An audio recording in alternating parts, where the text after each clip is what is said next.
everyone, especially to our dearest instructor, Ms. Lahera. We are the Group 4 and our topic is all about legal structuring of research business.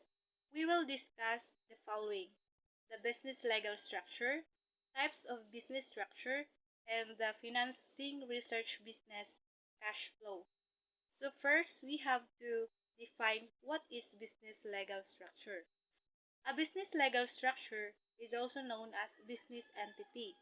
It is a government classification that regulates certain aspects of your business. On federal level, your business legal structure determines your tax burden. On a state level, it can have liability ramifications. It is also a key determinant of the activities that it can undertake, such as raising capital, responsibility for obligations of the business, as well as the amount of taxes that the organization owes to tax agencies. So, there are factors to be considered in choosing a business structure. First is eligibility. Certain factors may determine which structure you can choose. For example, some structures for only one or two owners. Next is legalities. Legal and reporting requirements differ from business type to business type. So be sure you can support the types of legalities associated with the structure you choose. Next is cost. There are fixed costs associated with setting up a business structure. The next is taxes. Tax liability is an expense of your business will incur. So be sure that you know which structure offers you the greatest tax benefits. Next is flexibility. If a change in your business structure is likely, choose an organizational type that allows no penalty changes. So the last is liability. Company structure determines the type of injury and property damage liability you be responsible for. Pick the structure that best suits your liability factors.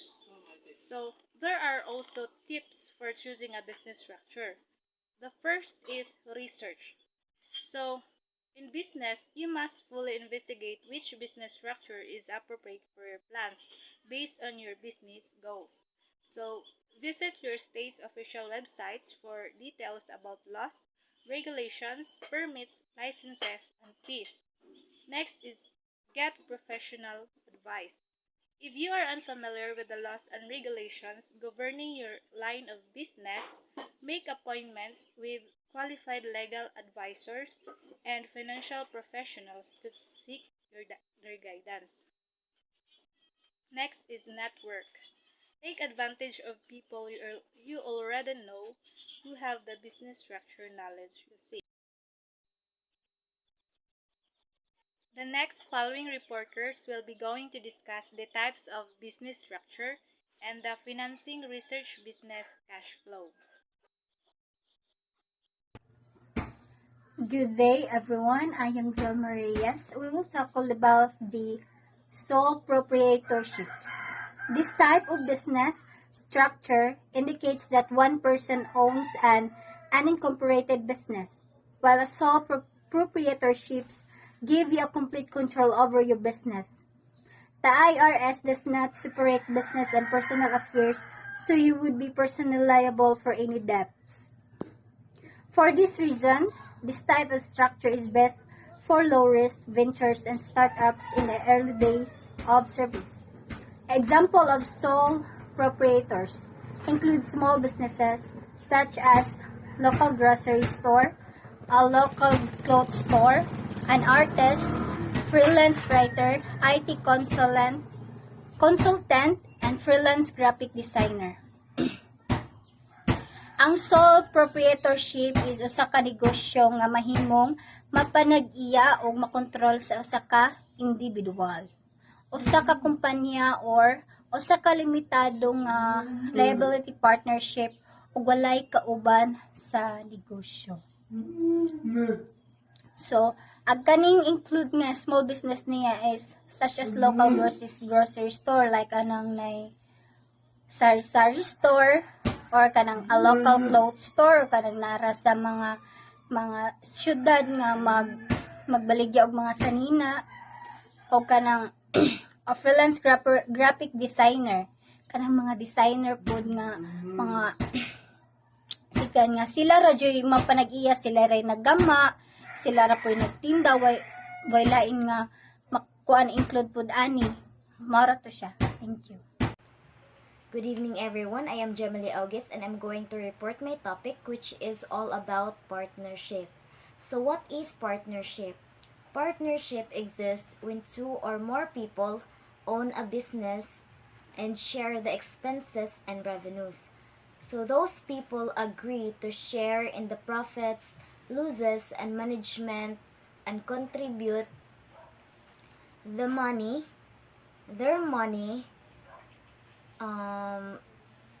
labor or skills for the company's benefit.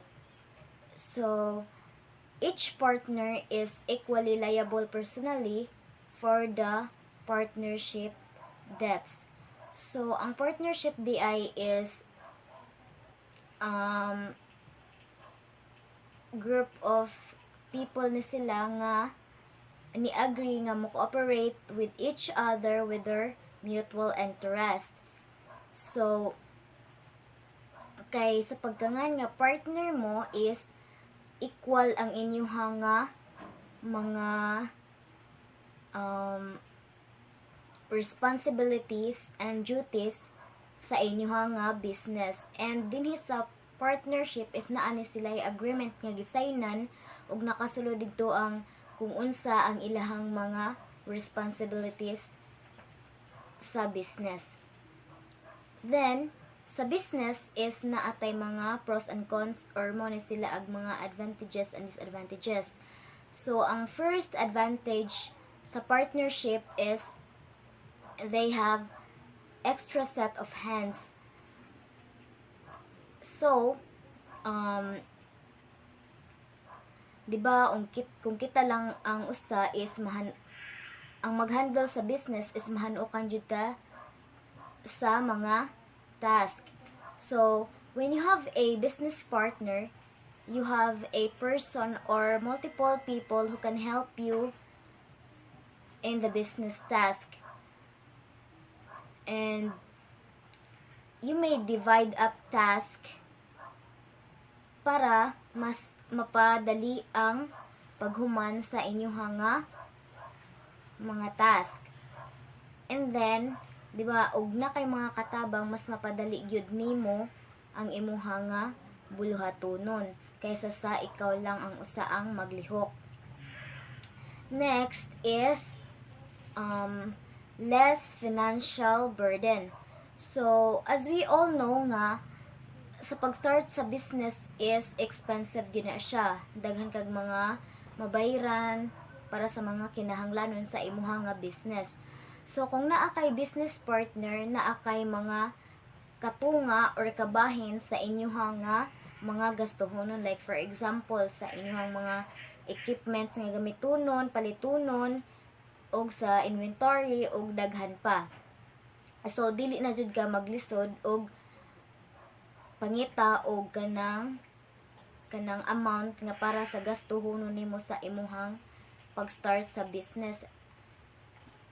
Maka-avoid pud ka og kanang muutang kag dako kung naa kay partner sa business.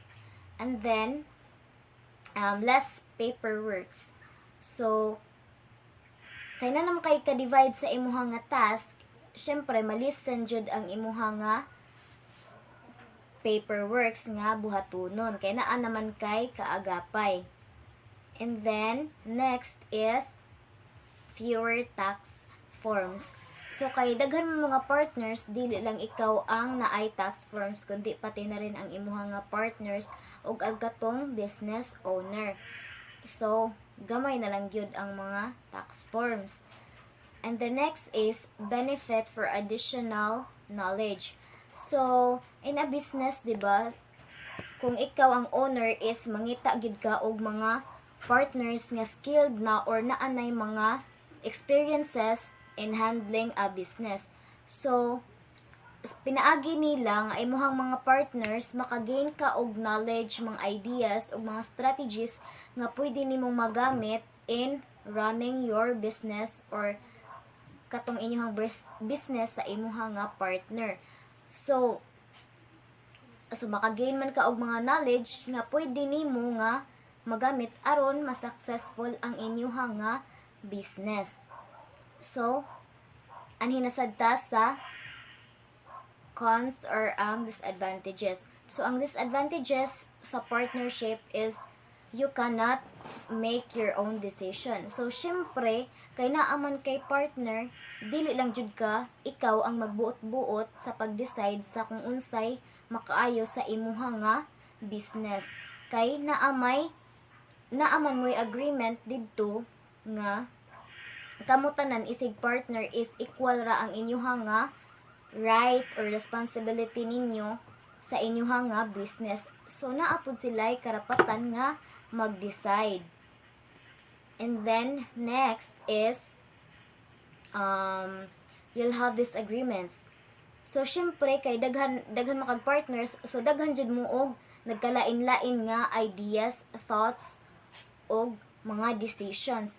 So maybe ikaw naiusahay siguro nga if mo disagree ka and then mas prefer nila ang ilahang nga decisions na ay mahitabo nga conflict sa inyo nga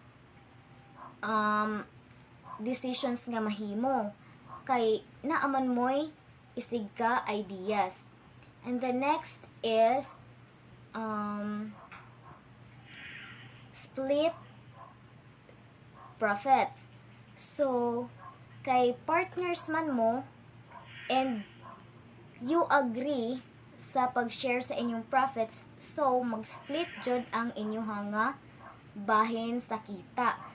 So if daghan mo nga partners na ay posible nga magkagamay ang inyong nga bahin. And then next is tax individually. So dili man mahimo, di ba, nga ang katurang usa ninyo ka partner or ang owner ra ang magbayad sa tax. So naa jud mo'y obligation nga magbayad og tax individually. And then next is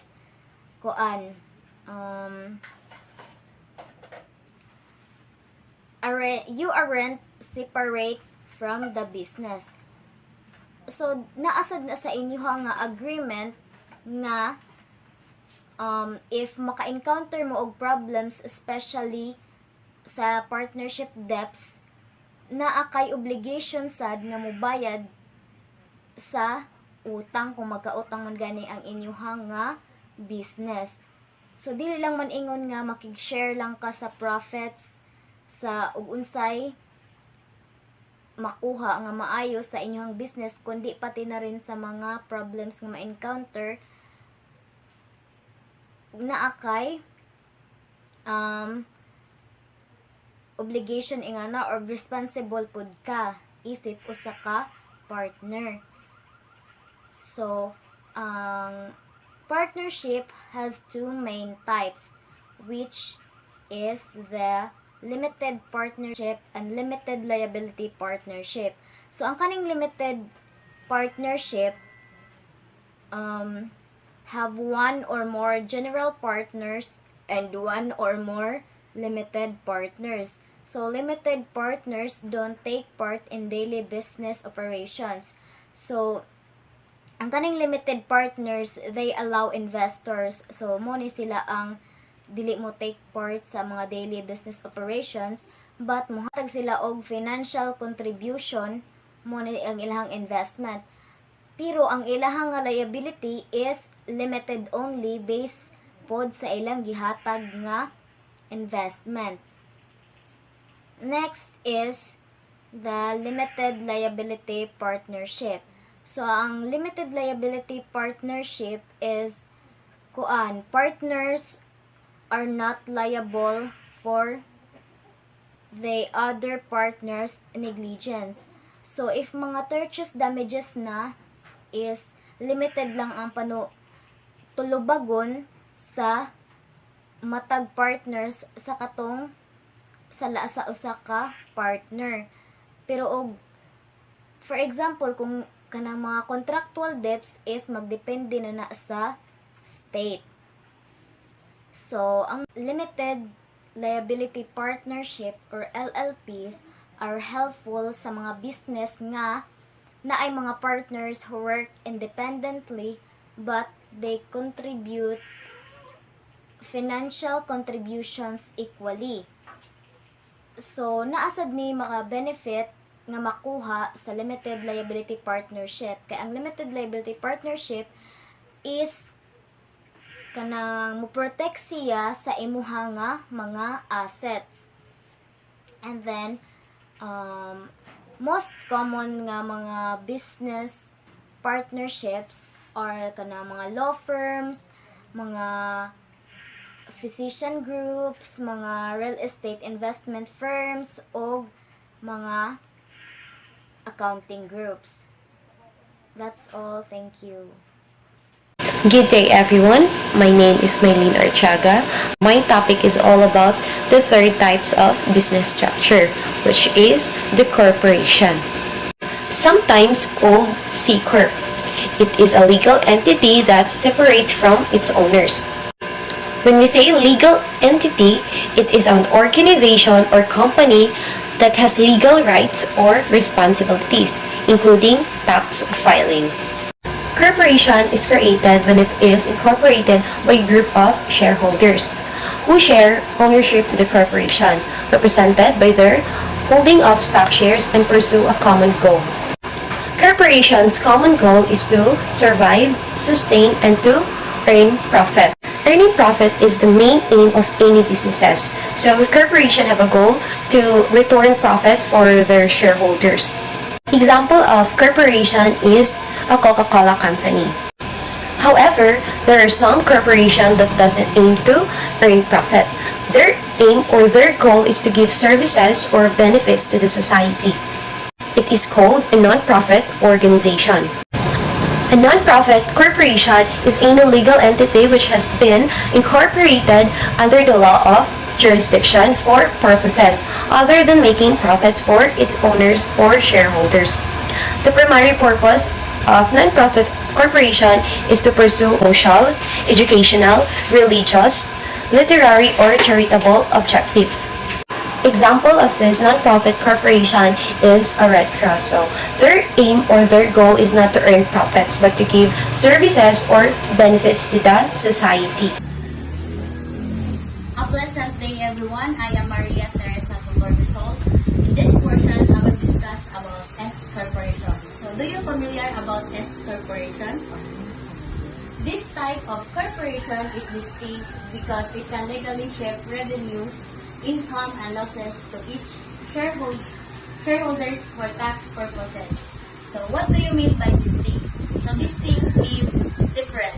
So kanina corporation is lahi siya sa lain na corporation.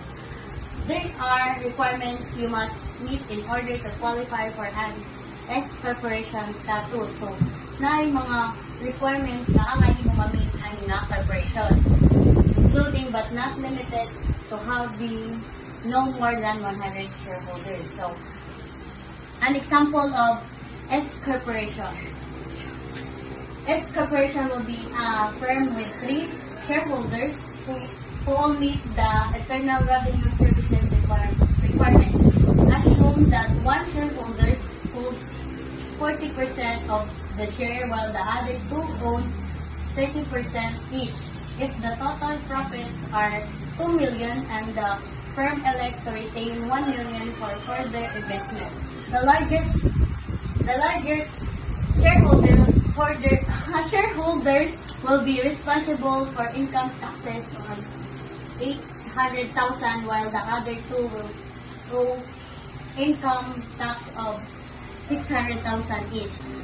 So, sa atong example, kay natay tulo ka shareholders na na-meet sa Internal Revenue Services. So, ang isa anak nag-awit of 40% while the 2 are 30%. So, So, the largest shareholders will be responsible income taxes of 800,000. So, ang sana,